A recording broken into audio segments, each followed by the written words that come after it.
बिस्मिल्लाहिर्रहमानिर्रहीम, अस्सलाम वालेकुम। मैं हूं एहसन अमान, आप देख रहे हैं न्यूज़ विद एहसन। खबर यह है कि भारत में इंतखाबात करीब हैं और एक बार फिर पुलवामा जैसे ड्रामे की उम्मीदें लगाई जा रही हैं। ये सिर्फ गुमान नहीं बल्कि सफ़े अव्वल के भारतीय चैनल्स को एक बार फिर जमात दावा और जैश का खौफ न सिर्फ सताने लगा है बल्कि पाकिस्तान में इनकी फंड रेजिंग के भोंडे सबूत भी मिलने लगे हैं। नहायत अफसोस के साथ कहना पड़ता है कि कायद-ए-आज़म जिस हमसायगी के रिश्ते को अमेरिका और कनाडा जैसा रखना चाहते थे वो तल्ख तरीन हो चुका है। भारत जिसके बानी ने पाकिस्तान के 55 करोड़ रुपए अदा करवाने के लिए भूख हड़ताल की थी, आज गांधी जी के कातिल को हीरो मानने वाले इंतहा पसंद इसी भारत में पाकिस्तान ही नहीं मुस्लिम दुश्मनी को भी हुब्बुल वतनी का बुनियादी जुज़ करार दे रहे हैं। ये बात काबिल अफसोस ज़रूर है, मगर हमें याद रखना होगा कि ये रवैये एक दिन या एक इवेंट की वजह से पैदा नहीं होते। पाकिस्तान और भारत के क़याम के वक्त जो भी हुआ वो वक्ती उबाल करार दिया जा सकता है। दोनों जानिब से खून की नदियां बहाई गईं और जिस मज़हब के नाम पर यह सब हुआ, बाद के हालात ने साबित किया कि ना ये इस्लाम था, ना हिंदू मत और ना ही सिखिज़म। इस लूट मार या कत्ले आम का कोई किरदार ये मज़हब नहीं थे, बल्कि इस पूरी मुहिम का किरदार एक मौका परस्त नामी मज़हब था, जिसके मानने वालों ने हिंदू, सिखों और मुसलमानों का रूप धार रखा था। इस खौफनाक नफसियाती बीमारी के असरात छटने के साथ ही दोनों मुल्कों ने अपने तय हालात का जायजा लिया और काफ़ी हद तक सूरत हाल को नॉर्मल भी कर लिया। 1955 में भारत के यौम जमहूरिया के मेहमान खुसूसी पाकिस्तान के गवर्नर जनरल मलिक गुलाम मोहम्मद थे। 1965 में पाकिस्तान के वजीर खुराक और ज़राअत अब्दुल हमीद को मेहमान खुसूसी बनाया गया। यानी ये बात काबिल गौर है कि जब तक हमने 65 का मार्का नहीं लड़ा, तब तक पाकिस्तान और भारत के ताल्लुकात काफ़ी हद तक नॉर्मल थे, और इस हद तक नॉर्मल थे कि भारत को पूरी दुनिया में मेहमान ख़ुसूसी बनाने के लिए पाकिस्तानी ही मिलते थे। फिर वो क्या वजूहात थीं जिनकी बुनियाद पर पाकिस्तान और भारत के दरमियान इतनी सख्त गीर दुश्मनी हुई कि दोनों जानिब के इंतहा पसंद इससे फ़ायदे में रहे। तमाम तर मरात, तमाम तर ताकत, तमाम तर क़ुव्वत, तमाम तर नफसियाती क़ुव्वत, सब का सब सिर्फ़ और सिर्फ दोनों जानिब के जो इंतहा पसंद थे उन्हीं को मिला। और आज सूरत हाल ये है कि हमें कोर्स की किताबों में बताया जाता है कि हिंदू हमारा असली दुश्मन है। हिंदू मतलब तमाम हिंदू, मतलब दुनिया में बसने वाले करीब 90 करोड़ हिंदू, सबके सब, पाकिस्तान में रहने वाले भी। और यहाँ मैं एक दिलचस्प याददाश्त आपको बताता चलूँ कि मैं जामिया कराची में सियासत का तालिब इल्म था।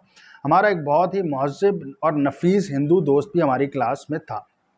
मुताला पाकिस्तान की एक क्लास में इस जुमले ने कि हिंदू हमारा असली दुश्मन है, इस मासूम को इस कदर ठेस पहुँचाई कि वो करीब रोता हुआ क्लास से बाहर निकल गया।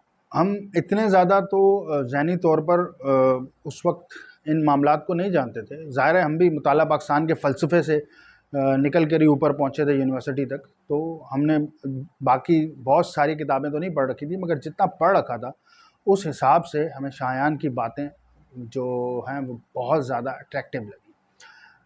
उस मासूम ने हमें सिर्फ ये बताने की कोशिश की कि जैसे दुनिया का हर मुसलमान उसामा बिन लादेन नहीं है, दुनिया का हर मुसलमान जो है वो अलकायदा नहीं है, तो इसी तरह दुनिया का हर हिंदू जो है वो मुसलमानों का असली दुश्मन नहीं है, मुसलमानों का नज़रियाती दुश्मन नहीं है।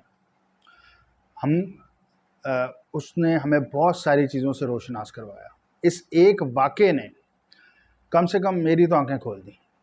तो मेरे ख़्याल में हमने एक पैमाना रख लिया कि क्या शायान से बेहतर है ये, जिस इंसान के बारे में भी हम सोच रहे हैं? क्या जनरल परवेज़ मुशर्रफ शायान से बेहतर था? क्या जनरल ज़ियाउल हक शायान से बेहतर था? क्या जनरल याहिया शायान से बेहतर था? क्या मशरक़ी पाकिस्तान में अपने ही मुसलमान भाइयों और बहनों का खून करने वाले बेगैरत, बदचलन और बदकिरदार जर्नैल शायान से बेहतर थे? क्या आर्मी पब्लिक स्कूल में कत्लेआम करने वाले शायान से बेहतर थे? क्या पूरे मुल्क में बम धमाके करने वाले शायान से बेहतर थे? मेरा नहीं ख्याल। मेरे ख्याल में शायान कृष्णानी हिंदू होकर भी इन सबसे ज़्यादा मुहिब्बे वतन था, है और इंशाल्लाह रहेगा।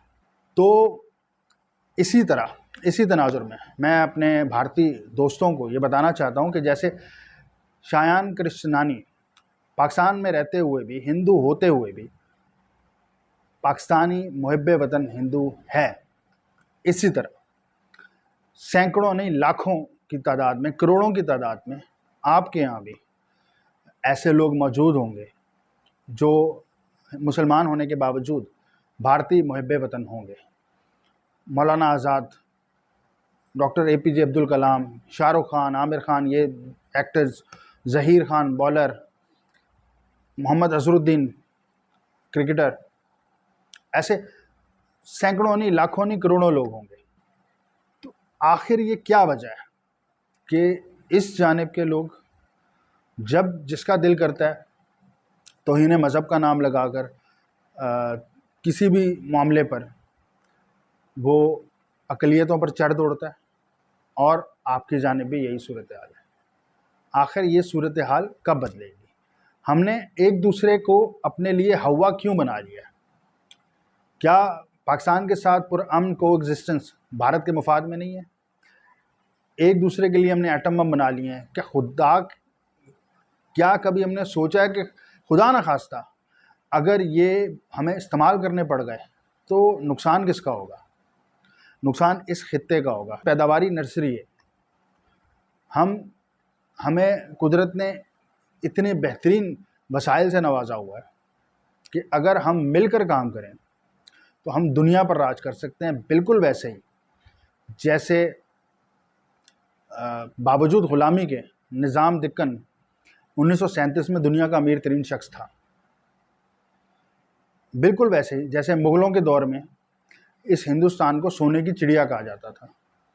तो अगर हम मिलकर काम करें, हम मुश्तरका दिफा करें, हम मुश्तरका ज़राअत करें, हम मुश्तरका तौर पर साइंस और टेक्नोलॉजी पर काम करें, ये जो दिफाई पैदावार हमने एक दूसरे के ख़िलाफ़ शुरू की हुई है, इसको साइंसी पैदावार में बदलें और स्पेस टेक्नोलॉजी में काम करें, तो क्या मुअज्ज़ात हैं जो हम नहीं कर सकते? हमारे पास बेहतरीन दिमाग मौजूद है, आपके पास बेहतरीन दिमाग मौजूद है, मगर बदकिस्मती ये है कि हमारे ये बेहतरीन दिमाग बजाय कुछ कंस्ट्रक्टिव करने का, हम एक दूसरे के ख़िलाफ़ डिस्ट्रक्टिव सोच रखते हैं। और इस सोच ने ना हमें पहले कोई फ़ायदा पहुंचाया है, ना अब कोई फ़ायदा पहुंचाएगा, और ना आने वाले दौर में इससे हमें कोई फ़ायदा हो सकता है। तो फ़ायदा है तो सिर्फ़ और सिर्फ अमन में, फ़लाह में, अपने लोगों की फ़लाह में। ये जो करोड़ों लोग भारत में गुर्बत की लकीर से नीचे हैं और जो करोड़ों लोग पाकिस्तान में गुर्बत की लकीर से नीचे हैं, इसकी बुनियादी वजह हमारी आपस की दुश्मनी ही है। हम तस्लीम करें या ना करें, वहाँ पर भी एक मुफाद परस्त टोला है जो इस दुश्मनी का फ़ायदा उठा रहा है, उनसे इस दुश्मनी की वजह से मराद हासिल कर रहा है। और यहाँ पर भी एक मुफाद परस्त टोला है जो इस दुश्मनी का हवा खड़ा करके मुफाद हासिल करता जा रहा है, इस मुल्क को खोखला कर दिया। आज पाकिस्तान बैंकरप्सी के डगर पर है। आज हिंदुस्तान की इकॉनमी बहुत अच्छा काम कर रही है, मगर इसके बावजूद आप ख़ुद अपने गिरबान में झांकें कि क्या हिंदुस्तान का जो माशरती रवैया है वो एक बढ़ते फलते फूलते मुल्क का रवैया कहला सकता है? आपकी माशरती कदरें जो हैं, एक दूसरे को बर्दाश्त करने की जो सलाहियत है वो कम हुई है या ज़्यादा हुई है? और अगर वो कम हुई है तो उसकी वजह क्या है? उसकी वजह है इंतहा पसंदी, जो हमारे पास भी है, जो आपके पास भी है, और इसका इलाज भी हमारे ही पास है। हमें इन रवैयों को तर्क करना होगा। हमें एक दूसरे की छोटी छोटी गलतियों को हवा नहीं बनाना।